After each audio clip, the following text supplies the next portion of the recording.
మీరే చూస్తున్నారు కదండి, నాన్న చనిపోయి ఇన్ని రోజులైనా కూడా ఎక్కడ ఏమీ క్లూస్ దొరకట్లేదు. ఈ ఇన్వెస్టిగేషన్ కరెక్ట్ ప్రాసెస్లో నడుస్తుందో లేదా అని అనుమానం వస్తుంది. అసలు చూస్తుంటే ఫర్ ఎగ్జాంపుల్ ఆ రోజు సంఘటన జరిగిన రోజు సిఐ శంకరయ్య అక్కడ ఉన్నాడు, అక్కడ మనిషి ఉన్నాడు. కానీ మేము హైదరాబాద్ నుంచి దారిలో వస్తూ ఉన్నాము, మేము అక్కడ ఇన్సిస్ట్ చేయాల్సింది వస్తుంది కేసు పెట్టు అని చెప్పి.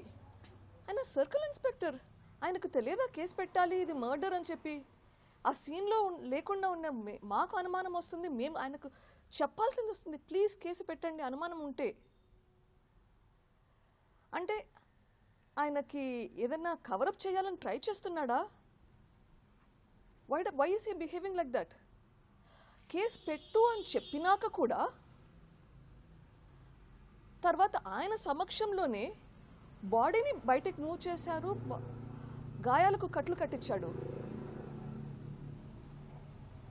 ఇన్స్పెక్టర్ గారికి తెలియదా అది తప్పు, పంచనామా జరగ ముందు బాడీని మూవ్ చేయకూడదని? మరి how did he let that happen? Okay, అక్కడున్న మా ఫ్రెండ్స్కి బంధువులకి అందరికీ ఇమోషనల్గా ఉన్నారు, అర్థం కావట్లేదు అనుకుందాం. ఈయనకేమైంది? ఈయన ఇన్స్పెక్టర్ కదా, ఆయనకు రూల్స్ అన్నీ బాగా తెలుసు కదా. ఆయన కూడా ఈ క్రైమ్లో ఏమన్నా భాగస్వామ్యులా?